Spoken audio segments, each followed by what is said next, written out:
They make mistakes and pick themselves up, dust themselves off, and try again. Only machines that don't make mistakes. You may be right, Toby. I don't know. I do know you've got a big decision to make. What are you going to do with your life? Well, this is what we have to combat, especially for our kids. All right, so this is kind of a long time coming. We've been working together for a very long time. I have known you for how long? 15 years. I don't know. Almost 15 years. I think. I don't know. Yeah, probably about 15 years. At McWorld. Yeah, McWorld back in the day. Dude. Yeah, McWorld on the Adams and La Brea. Yeah. What was the numbers? 250 or 2. I know they had like numbers at the top. Oh, I forget the address, but it's 2500 something. Yeah, 2500. Yeah. 20. I think it's 2500. Yeah. But it was on Adams Boulevard. But what do you think happened to honestly electronic music? What happened to it? Because it seems like it got skipped over. Like there was EDM and dubstep and all this shit, and it was kind of annoying. Yeah. But then all of a sudden trap happened, and it happened for like too long.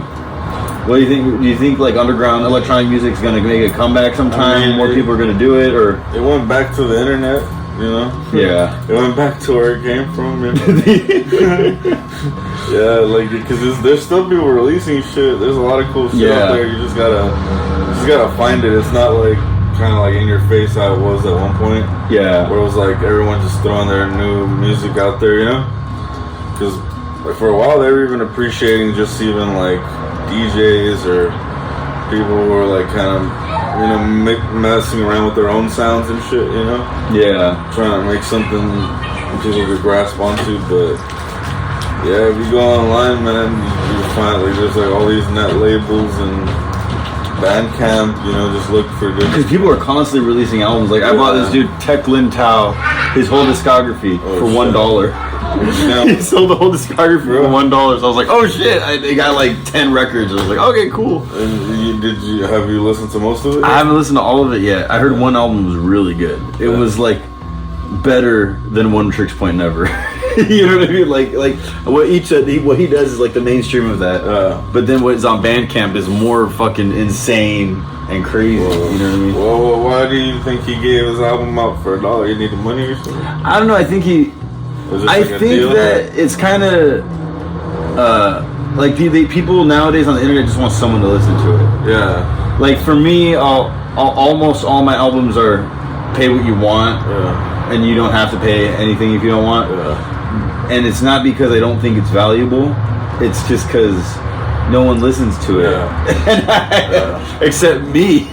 And the more people that I think know about your music or that have it at their disposal, it probably helps get it out there more. Like maybe they get as a guest DJ on a radio station and they'll play your stuff that they have. Well, you know? Well, also I think the crazier people that listen to crazier music, they don't have hella money sometimes. Yeah. So they're not like trying to spend like $20 on a digital download. You know what I mean? Yeah, definitely. But we gotta. I was thinking we should release some sound packs. Yeah, we like should. The Masters of Glitch. Yeah, because I have like good drums and like trippy glitches and noise that could even just be used for like transitions. You know, like when like something lands, it's like noise sweeps and shit. Like I could turn like stuff like that into like sweeps or like standalone hits or whatever. You know. But for you, when did you start making music for real? I mean, I got a guitar when I was a young kid, but I realized I was never gonna be like Jimi Hendrix or something, so I put that down and I was just like, I just don't got the fingers for it like that, you know? And then, but I was always just fascinated by making sounds or even recording shit or just anything, you know? Who introduced you to music? Is it around or what? I'd say like maybe my dad and my older sister. Yeah? Yeah, because they were like always listening to all kinds of shit that I didn't even know where they were listening it from, you know? Like what? Just random stuff. Like my dad got me surprisingly into Rammstein and shit like that. Really? Yeah, like he would be listening to like that kind of stuff, and I was just like, wait, this isn't even Spanish or English. Like, what the fuck? You know? But I ended up really liking it. Yeah. Fucking Rammstein, that's sick. Yeah. My sister, my older sister, she'll listen to like Bjork and shit like that, and like fucking Kitty or random bands like that, you know? So it'll be like a mixture from her, kind of like, I guess, feminine style of music that she would listen to. Or the female alternative. Yeah. It would like No Doubt or stuff like that, you know? Some shit about being a woman. That's some good shit though. Yeah, like that's on that song, dude. Well, then you were just always like, cause it seemed like you were always really going into strange, fucked up sounds a long time ago. Extreme glitchy, gnarly shit. What was that all about for you? I mean, I think because what fascinated me into that was like being really into video games as a kid, or like into like sci-fi movies, or like just Alien and like horror films and stuff, you know, how they'll have all these like erratic sounds that'll spook you, or like different shit, you know? So like I think that from video games and everything kind of made me want to dabble more into that kind of stuff, like. And then I was, you know, I do a lot of psychedelics and stuff like that, so I think I get more drawn to the weirdness than like, you know, kind of, I guess, I don't know what's the other word. the strange, unique stuff that you never heard before. Yeah, I was like more drawn to that. What was the first time you did acid? When I was like 15. Oh shit. Yeah. Dang. Yeah, because like I was always wanted to do those stuff because I knew about them before, but like I didn't know anybody that was like into it. Like I thought that acid was like extinct or something when I was a kid, because I never, like, everybody will be like selling all kinds of other shit, you know, like you go out of the street, they'll have crack, they'll have everything else, but you'll be like, oh, you can have some acid, and they'll just look at you like, what the fuck? Like they'll look at you like you're the drug addict or something. Like, damn, they're trying to do acid. You're not trying to get crack. Acid, what the fuck? Yeah, they think like something's wrong with you or something. Dang, that's funny. Yeah, I didn't do that till way later. Like I was like already 22 or something. That's good, man. but I just didn't. I had no idea, you know. But I just kind of felt like, to me, that rock and roll had already been done for a long time, and hip hop had already been done for a long time already. Like, it was cool. I like both of them, but I felt like the glitchy music was just a new sound I never heard. Like, you couldn't listen to old records and be like, oh, that's Mr. Wazo or something, because that was like brand new. It's like all the glitchy techno or breakcore that was like just happening. Yeah, it would make it almost sound like, damn, like they had everything at their fingertips, right? Yeah, like they're like fucking manipulating sound and time and shit.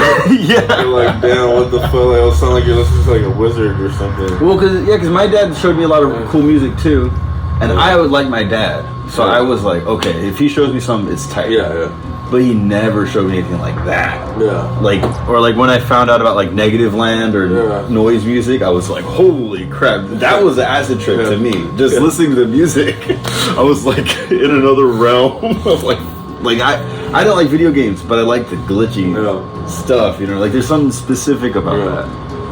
Dude, do you remember one of your first noise show? Like how, like, I remember I walked into this like venue because I was gonna see this band, and then like this noise artist was opening for them, and it was just like everyone was just like sitting down with their legs crossed, like just like in this like room that had this like red light, and everyone was just like all like, it looked like they were meditating or something.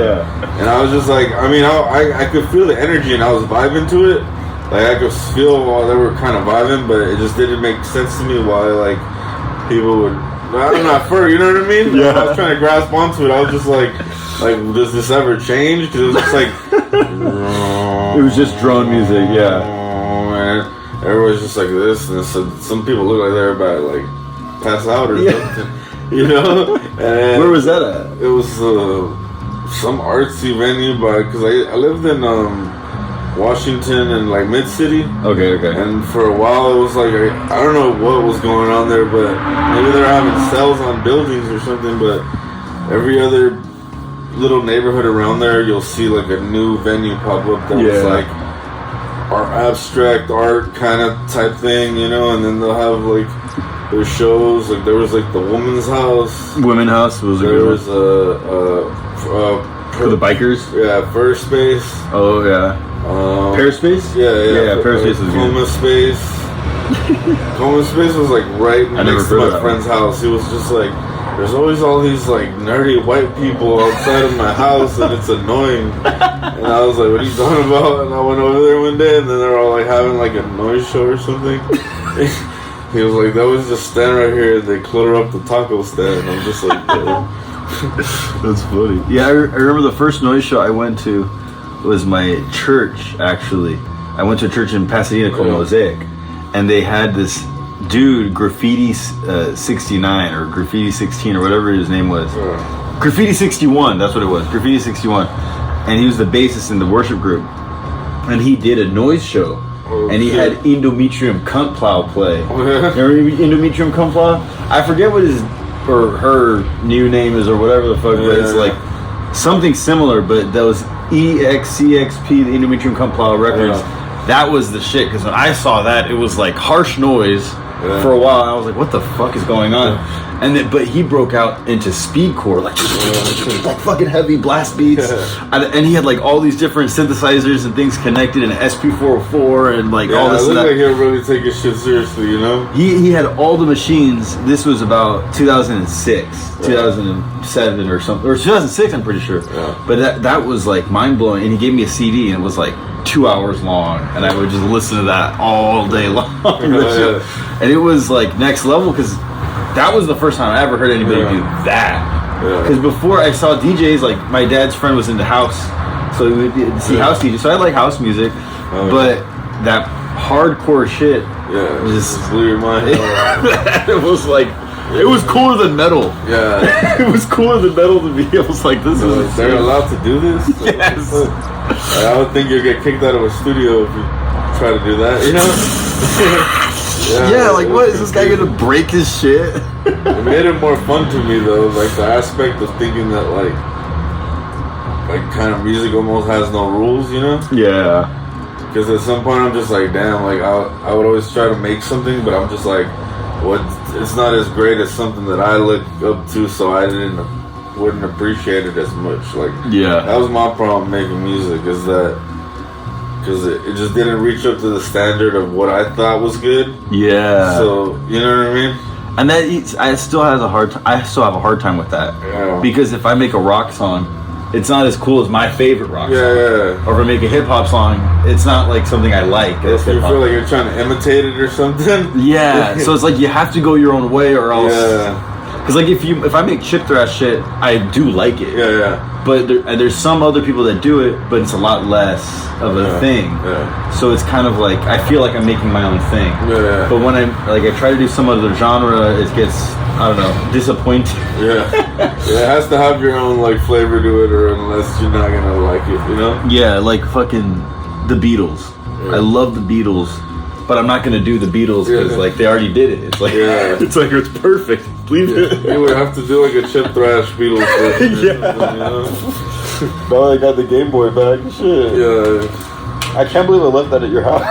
Yeah, dude, I was cleaning out shit. I was like, what the fuck? I was like, oh, this is Juan. I was like, I never had LSDJ. I was like, I always wanted it, but I didn't have it. Yeah. Hell yeah. But I had an emulator though on my PSP. Remember? Mm-hmm. Yeah, fucking. Oh, dude, I got so sad when I lost that shit. That had so many cool games and like beats and shit that I was learning how to use Piggy Tracker too. Oh yeah. You taught me about it. Yeah, the Piggy Tracker is tight. Yeah, I got to get a new PSP for that, but honestly, this is fucking sick for now. My only problem with this, for some reason, I replaced the battery and it still lost all the memory. It's like I would make a song and then it would delete it right away. Yeah, I gotta fucking fix it or something like that. I gotta repair it. Maybe you can use it to make samples, like arrange like melodies on it, and then sample it, and then put it onto your like your doll or whatever. Yeah, what I could do is I could still just record it, so it's not that big of a deal. So I'll still be able to use it. Yeah. But that shit has like heavy tone chunks, like you can't really emulate on a laptop, you know. Well, you can sort of, and no one will really tell the difference, but it sounds more dirty. It sounds more. Yeah, it's cooler on here. Yeah. Something better about it. And I just really. But also, there's these new cartridges that are cheaper. That have like you could put up to 64 different ROMs on there. Oh shit! Yeah. And it holds way more memory, and they're $30, and you can put a whole bunch of shit on there. So like, I want to get one of those at some point, but I haven't been able to upgrade this shit. One of those because I would want to put a few things on that. Yeah, like, Kitschbent. Yeah, that nano loop shit. I like that too. For like making ambient music, I really like nano loop because I'll like run it through processors. You know what's funny is that the nano loop cartridge, you can't get the ROM for that. They only sell the actual cartridge. And it's cool because they don't have a case. It's just the circuit board with no case, and you slide it in and it works. That's it. And Nanoloop now they released their own hardware, so you can. It's like a whole little Game Boy with Nanoloop built into it. And you got FM and samples and all this. I haven't been keeping up with them, but that's amazing that they took it to that level. Yeah, it's really amazing. That guy, I think his name is Oliver Witchow. That is a really amazing project because he made the music. He made the software so you didn't even have to read. Yeah. You didn't have to know English or anything. It was just dots. You know what I mean? But it worked. You could make whole songs on it. So I fucking love Nanoloop. Yeah, I would make really like slow ambient stuff with it. You know, because I had it on the PSP. Oh yeah. You had the demo version on the ROM. Like an older version or something like that. But it works very well. Yeah, I think because I couldn't get the newest version, you would have to buy it. Yeah, the newest version you had to buy the actual cartridge, but they have the demo ROMs where you can't save anything. Yeah. But it still sounds good. Yeah, you could like create samples and shit. Yeah, that was like when I was young. When I was like 14. The first thing I did was put Nanoloop recordings into Reaper, and then I would edit that. That was like my favorite. That was the shit. I got Reaper on this little laptop right there, but I don't know anything about Reaper at all. Like I would try to even just make a sound on it, I couldn't. It's so I don't know what about it is just so confusing. Well, I guess all DAWs are confusing until you get over the very beginning of it, but finally. Like FL Studio, at least I could make a sound instantly. You know, like I open up a VST or something. Yeah. And then with But you're used to FL. Yeah. And then it took me a while, but I learned Ableton pretty decent. You know, I got Ableton down like all right. You know, I can DJ. Ableton's pretty good. Yeah. It's cool to DJ, dude. Like I want to do a whole DJ set on it. It's still been. It's one of those things I've been saying I'm gonna do, but I don't do. But I want to do a whole DJ set on it because of the effects that I could use. You know what I mean? And the VSTs and like how they're like running on the BPM, so it's perfect. You know. And if you get a launch pad, it's really easy to use. Because then you can just launch all your loops and then add the effects live and all that shit. It's sick. Yeah, I used to see my friend. He used to this one dude. He used to like make music like that. He'll like come through and it's just like he'll just arrange something on a pad and then he'll have it there. And it's like I never made music like that, but I thought it was a pretty cool concept. You know, like I don't know. I mean, it probably helps. It probably saves time too. When I did stuff on old hardware like Game Boys and PSPs, I thought it was whack to use Ableton. Because I was like, boy, that's digital. Fuck that. I want the hardware. Nah. And then the older I got, the more I realized, like, that's actually fucking lit. Like, it's so powerful, you know, and I didn't see it before. And then now that my hardware's busted up and breaking, it's like, okay, well, let me just load it up into Ableton. For real. No, but I mean, it's way cooler showing up with, like, some, like, a Game Boy or something to play a show. It is. Rather than showing up with a MacBook and the fucking M Audio Launchpad that everybody has. Like, you look like a tool. You know what I mean? It's better to have, like, you're showing... People want to see the weird machines that you have, Like, you know, instead of like, oh, here comes another guy with an MPC trying to be, you know, like Jay Dilla or something, you know? So are you going to Washington? Yeah, dude. When's that? This week, I'm guessing. Damn. So yeah, I'm ready to leave LA for a while. Good, man. Well, I'm making a movie called The Incline of Western Civilization. Yeah. You know the Germs movie, right? The Decline of Western Civilization? Yeah. Where they had like the X and the Germs and all that punk rock shit. I want to make the backwards version. Yeah. So instead of making all like the fucked up world, it's like, no. We're coming out of the fucked up world and we're doing better. You know, we're fucking moving up. You know what I mean? I mean, that sounds good. You know, trying to not be so negative, you know? Yeah. Man, we gotta live, man. Everybody's just like, oh, the world sucks, it's terrible. Well, what are you gonna do about it? Yeah. You know? Exactly. Well, alright, man. I love you. Hey, man. It was good seeing you, man. See you soon, man. Yeah, we kick it soon. We'll make some